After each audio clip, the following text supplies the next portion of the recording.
Education is the key to success. It makes us aware of knowledge, skills, and ethics that has been there in the world, which we learn as it helps us to know the purpose of our existence, to progress, and to develop further. But today's education system is not really designed to let you reach the real success. It just gives you the feeling that you're learning and becoming more and more intelligent, while in reality it narrows your perception of the reality to a very limited amount. Because one of the most effective ways to control the society is to deprive the people of their free thinking ability and not giving them the chance to think out of the box.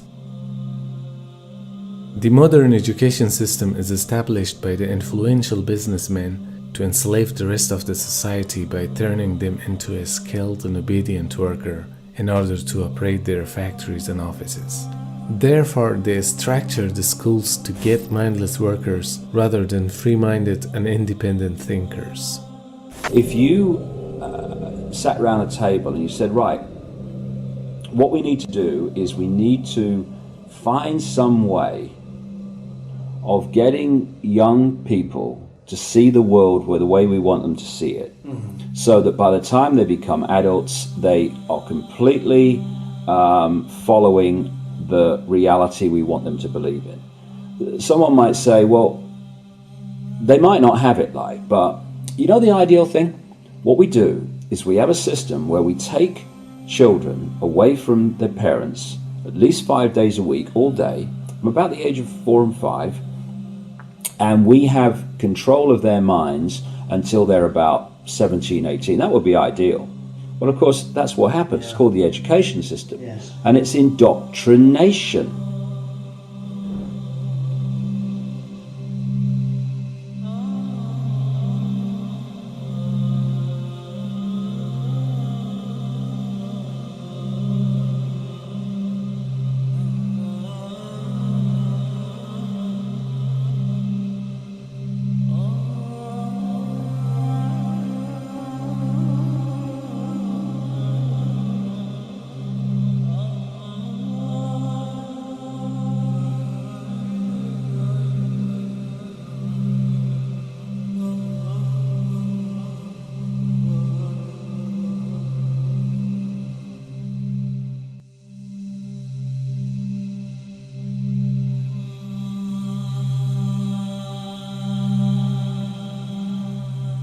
One of the methods is spending more class time and energy on behavioral conditioning than teaching.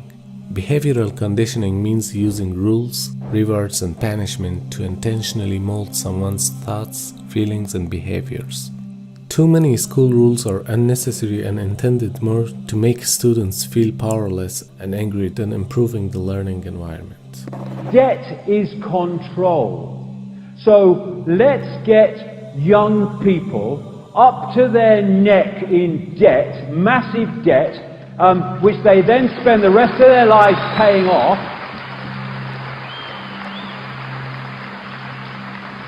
Just to be bloody programmed with the system's version of events.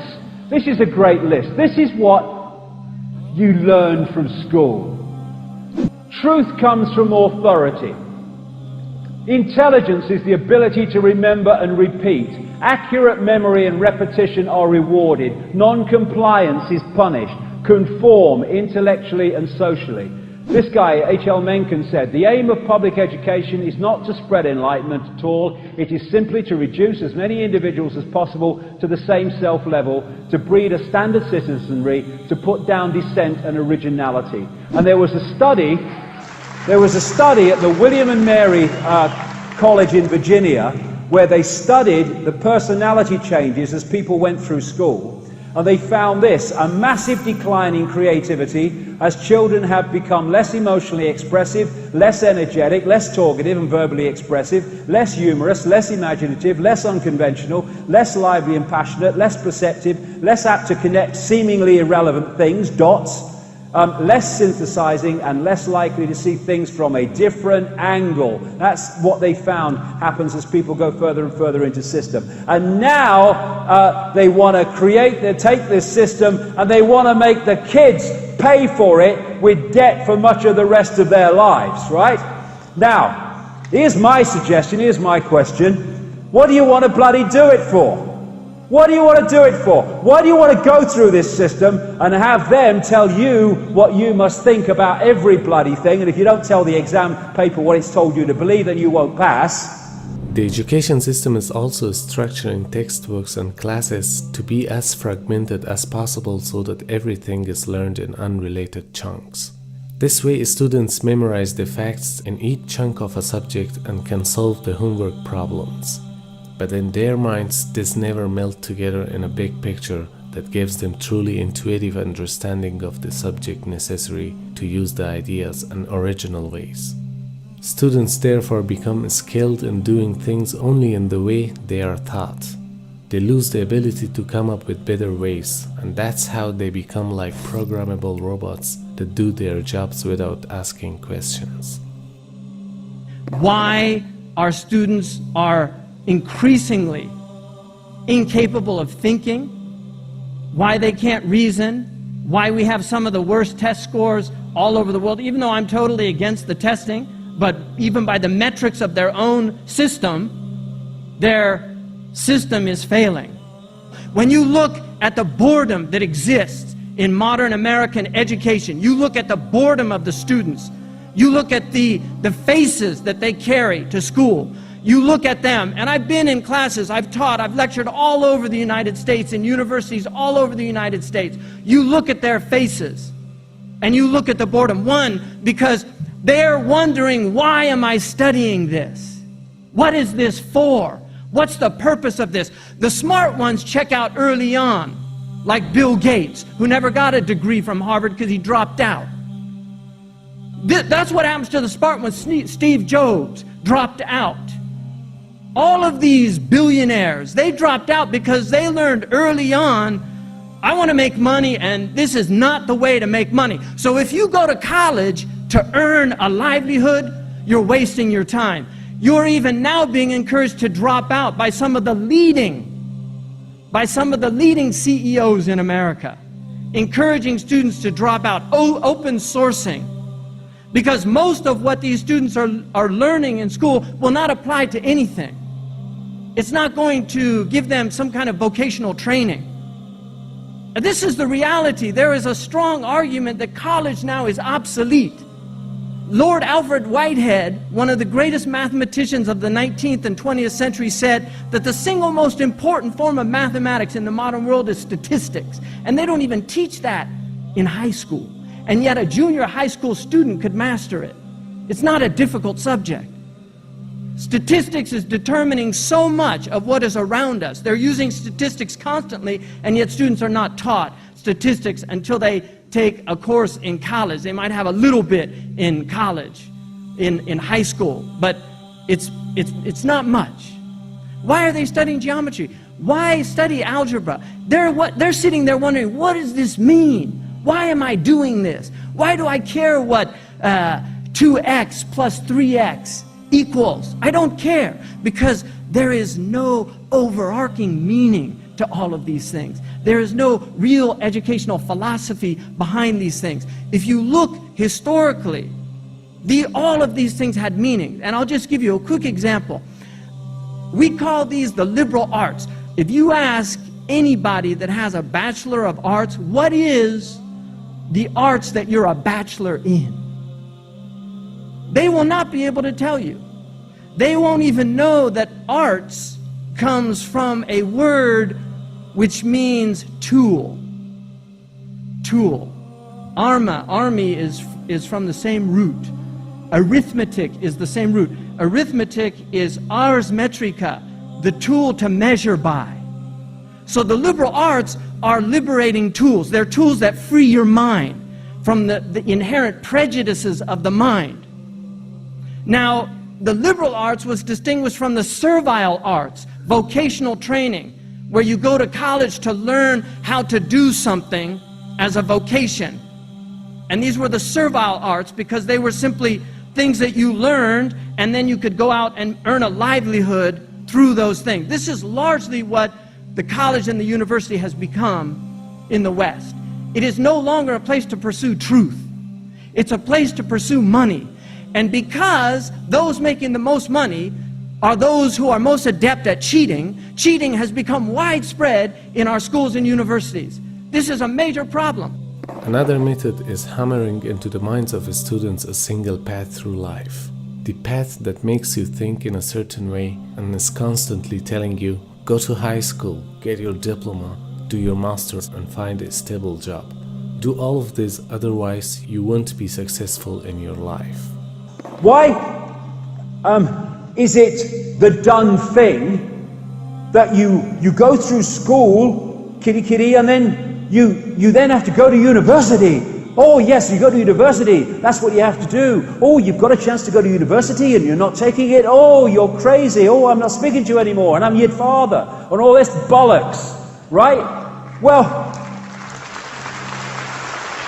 and I see these protests of young people and students in London and stuff over the ever-increasing fees that are being charged to get ever-increasing debt, therefore control over young people at the earliest possible stage in their lives.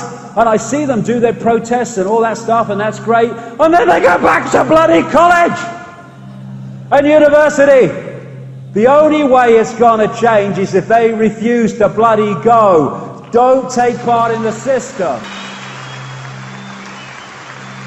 And then they say, well, I won't get a good job if I don't go to university. I know university students are packing shelves in supermarkets. Surely you have the creative ability to create a life without going through this friggin' sausage machine. Come on, we can do this. We don't need the bloody system. A further method includes twisting facts in textbooks to create a false picture of the world. History and science books are the worst because they are oversimplified for the average mind and written by committees with political agendas. So the actual picture given to the students is rarely accurate because it's intended to steer them towards holding those opinions supported by the system. The whole system, because we have two hemispheres of the brain, the left brain, which is about words and this world reality and, you know, the perception of this reality. We have the right brain, which is where you get creativity, inspiration, and connection, and then you've got this corpus callosum, which connects the two. First of all, we use a fraction of our brains. Why is that?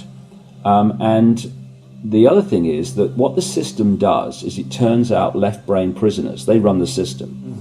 And it does it by putting information through schools and colleges and universities into the left brain, which it then says at time of an exam, give me all that back. And if you tell me what I've told you well enough to believe, then you'll pass the exam and you'll be very successful. Anyone that takes that information into the right brain and puts their spin on it or questions it or sees through it and puts that in the exam, they are perceived as a disruptive influence in the classroom. Yes, they are. And so what happens is, for you to become a doctor, overwhelmingly a politician, a journalist, someone often in industry, all these areas that control the system. The professions. The professions, Yeah. lawyers, Yes. I mean, on and we go. You have to have gone through your young life constantly taking information into your left brain and regurgitating it out on exam papers. To become a teacher, you have to go through that process. Then you go through teacher training college where you're taught how to do it to others, and then you're let loose on the children. Yes. The whole system is run by left brain prisoners. And if you look at the school system, things that stimulate this side of the brain, the uniqueness, they are constantly cut back in favor of left brain curriculums. And this is systematic. I have to get this over to people. This is not systematic at the level of, you know, people who administer it into reality. It is coldly calculated in the shadowy areas where these concepts first come from. Yeah. And they know what they're doing. Yeah, these examinations, what's happening is that, you know, to fit in, to be part of the so-called in crowd, you have to reconfirm the beliefs of the hierarchy. Exactly.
I don't know how many of you know about the Tuskegee syphilis study, which was where physicians in this country injected syphilis into African Americans to see the effects over time. It's a well-known study. But only recently we found out not only that were they doing it in Mississippi, they were also doing it in Guatemala.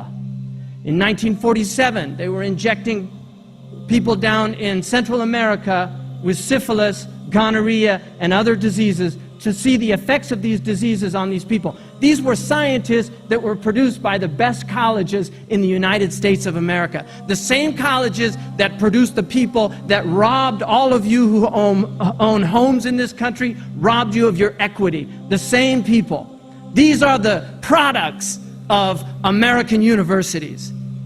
And until we deal with the fact that without teaching people meaning, without teaching people purpose, you create monsters. You create the disease known as civilization. This is what happens when you divorce education from the sacred. And until we reestablish the true roots of learning and knowledge and why we're learning and what is the purpose of knowledge, we will see it get worse and worse and worse. Muslims have an incredible opportunity right now because we are a people that still, in spite of ourselves, because of our Prophet ﷺ, because when he said one of the signs of the end of time is that people will study for other than the sake of God. Learning was not to make more money. It was to make a better human being. Not for learning's sake, for the sake of Allah subhanahu wa ta'ala.